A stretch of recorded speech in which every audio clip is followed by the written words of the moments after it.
Merlin Sports. Hey everybody, it's Phenomena from Merlin Sports, and I'm joined once again by DDawg. Say what's up, Well, man. yo, what's up, brother? I'm here. Our resident NFL expert.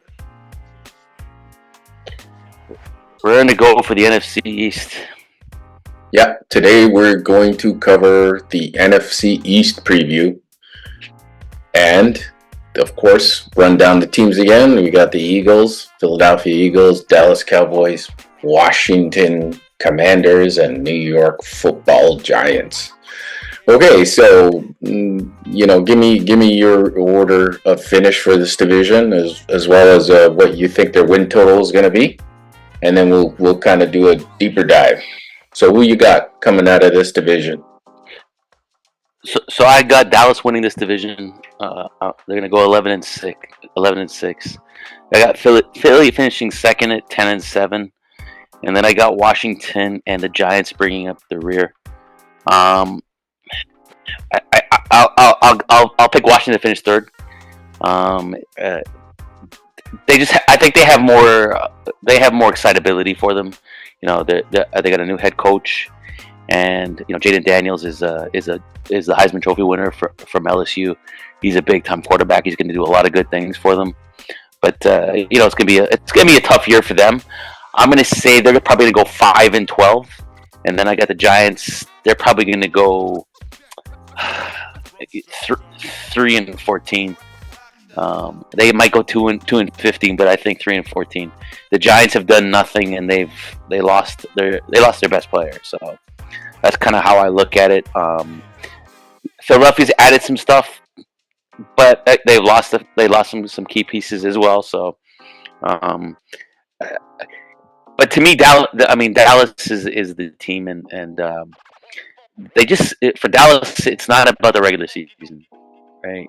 The Dallas is like the Toronto Maple Leafs, and I bring that up because that team is near and dear to our hearts. But it's not about the regular season anymore for them, right? Dallas has been successful regular season since Dak Prescott's been there. They just cannot win in the playoffs, and they haven't won in the playoffs for 20 odd years, like since the Troy Aikman era. So it doesn't matter what they do in the regular season, but I think they'll win the division at 11-6. Interesting. Okay, our picks are similar, except that I have Philly and Dallas flip-flopped. So basically, I have Philly taking the division with an impressive 14-3. Dallas second with an 11-6, which is actually the same record that you had for them.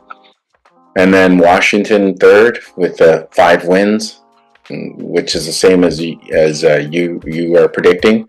And Giants coming up in fourth, and actually a 3-14 record is what I predict for them. I'm laughing. You're laughing, because we're kind of 3 of the teams we've picking the identical records. So yeah, I guess in terms of bottom feeders, Giants. I guess. We all know Saquon Barkley left for Philly, a division rival. That was a key piece for the Giants. But truth be told, he had trouble staying in the lineup. Like health will still be a question, but of course that's a big loss. And they're getting. I guess they're expecting Daniel Jones to be back to lead the offense. Tight end Darren Waller retired. So that's a big loss. And we said Barkley departed in free agency. They did get one of the best receivers in the draft, Malik Neighbors, 6th overall. And then Devin Singletary was kind of signed to help fill the gap of Barkley's departure. But this team struggled last year. They struggled to protect the quarterback. Who knows what you're going to get with Daniel Jones? He kind of can be a gunslinger at times, and we've seen him. He actually got a decent set of legs. He can run and make plays, but it just seems like this team is just spinning its wheels. And I mean, it's not a good team. It's just not a good team. No. I mean, it's not a good team, and I think you're being kind of Daniel Jones. Daniel Jones is not a good quarterback. He had, I think, one good year. He got paid for it. But I think it had a lot to do with Saquon Barkley, and you're right about Saquon. He's had trouble staying healthy, but when he is in the lineup, he can make plays, and it's gonna hurt. It's gonna hurt the Giants. They're just not that talented of a team. I mean, I know you noted two of the three guys I brought. They did bring in John Runyan Jr. at the offensive line, who's a very good offensive lineman, but he reminds he's brought a lot of things reminding of his dad, but this team is just lacking talent, right? And that's the only reason why I think Washington's ahead of them is because the Giants are just worse. It's not that Washington's significantly better; the Giants are just worse, right? So, but we agree. I mean, it's the Dallas and Philadelphia. Those are two teams battling out for the top spot. Mm-hmm. I actually think this year will be the year that they're gonna extract themselves of Daniel Jones by the end of this season, and they'll probably draft have a high draft pick, and I think they'll go after a quarterback in the draft. I think this is where they separate from Daniel Jones after that massive contract he signed at the beginning of last season. Yeah, that's a tough thing because this year's draft for quarterbacks isn't going to be as good as last year's, right? True, yeah. There's some guys who've been around a long time in college, but none of them are franchise changing quarterbacks. I think last year you could argue you have about 4 or 5 possibly franchise quarterbacks. I think people underrated some of the quarterbacks coming in the draft last year, but this year it's not deep for drafting. So yeah, and we talked about it in our AFC preview. Who's on the hot seat? Well, I definitely think that Brian Daboll is on the hot seat, man. I mean, definitely. Yeah, like he's definitely on the firing lines, and Nick Sirianni in Philadelphia too. If they don't win the division and get back to the Super Bowl, I think he could be on the hot seat too. They were talking about him last year. You think Super Bowl or bust? I mean, I think if they make the conference championship, I think that's a good bounce back from how they finished last year. I think. I think he's got a little bit longer leash, but there's no question that the Giants coach is the one on the hot seat. You could see both him and Daniel Jones basically cut from the team at the end of the year. That's if the Giants if Daboll lasts the season as head coach. Yeah, well, I mean, I guess it's the expectations from their owners and stuff, but I think the owners got to be smart enough to know that this team is not going to be very good. I think they probably want to see how, like, if they're better than the 3-14 that we're talking about, or even 2-15, like, if there's 7-10. And he might survive it because you're not expecting, like, they're not expecting to contend. If they're expecting to contend, they're just inflated ego. They got a pretty tough schedule, like, for a team that didn't finish very good last year. They're out of division games. I mean, like, even in their division, 2 games against Philly, 2 games against Dallas. That's going to be tough. They'd be lucky to go 1-3 in those 4 games. Yeah. And they're out of division games this year, so they play the entire AFC North division, which is considered by many to be the toughest. So they're on the road at Cleveland, they're at home against Cincinnati, they're on the road in Pittsburgh, and then they host Baltimore. And then they play at Atlanta, and we'll talk about the NFC South later, but Atlanta, lots of hype with Atlanta. They play on the road in Seattle. you Tough know, schedule. yeah, it's a tough schedule. So that is going in their favor. I think Washington, just because they kind of, I think this is a team that purged purged the most. A new head coach, new offensive coordinator, new defensive coordinator. So they really cleaned the slate, wiped the slate clean, and so Dan Quinn is a pretty decent coach. He's going to get a shot in Washington here to kind of steady the ship and try to have them go in the right direction.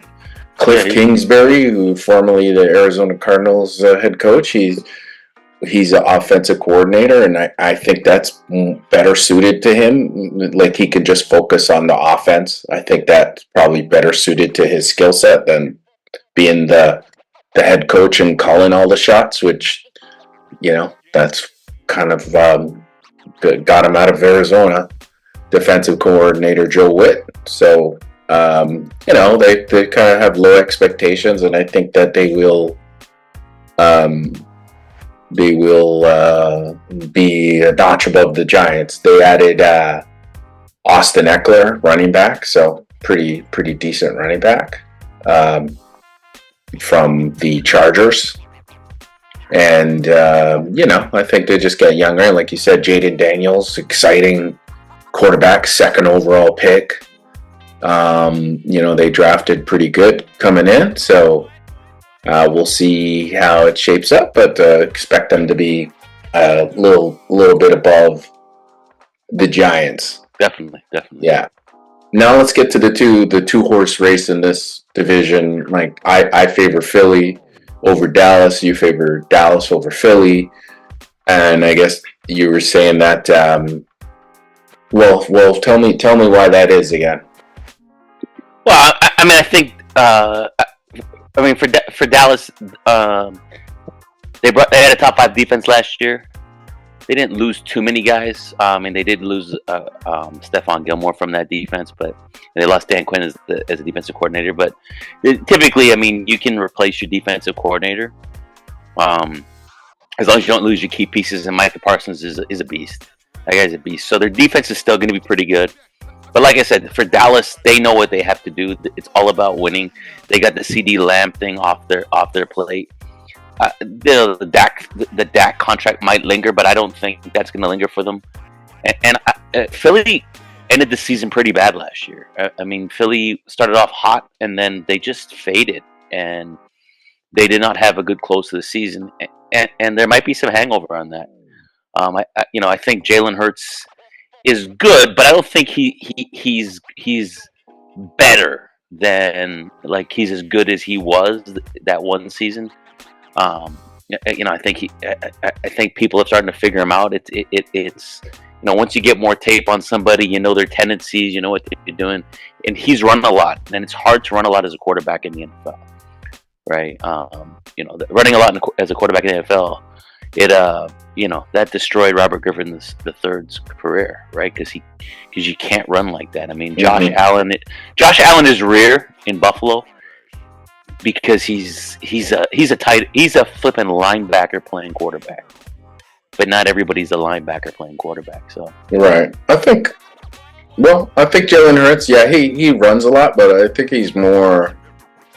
I think he's a little bit more cautious about it than, say, someone like Justin Fields, who's like, he puts himself out there, like, at risk of injury. I think he's a little more cautious, and also, a better offensive line. But something that should be stated is, Jason Kelce retiring at the center position, which is kind of the anchor of that offensive line for Philly. So even, you're probably going to say that his replacement is not going to be as good as Jason Kelce was.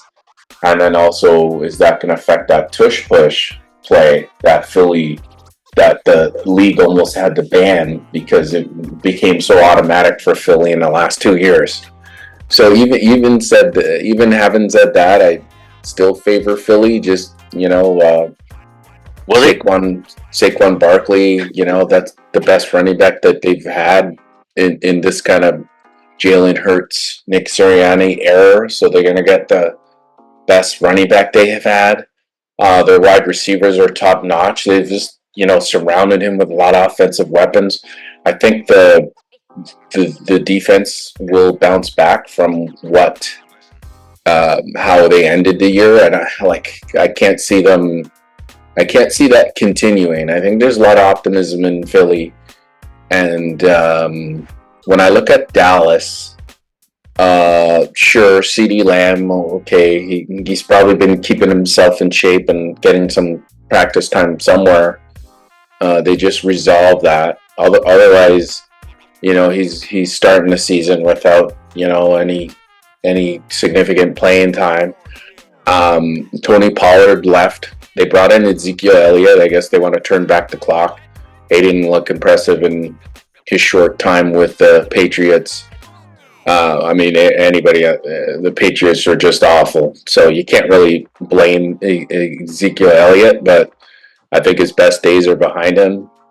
They also lost Michael Gallup. They didn't really, I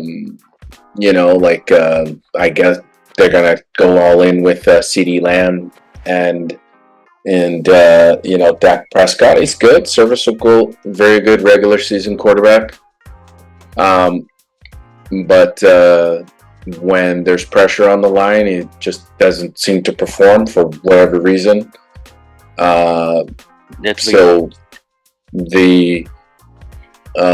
still have Dallas as a wild card team. I just have Philly, topping them for the division. I think Philly will have more of a return to form. That Super Bowl hangover is real it seems to affect the Super Bowl finalists more than the Super Bowl winner in recent years. So I think that they get that hangover out of the way, and that they'll be.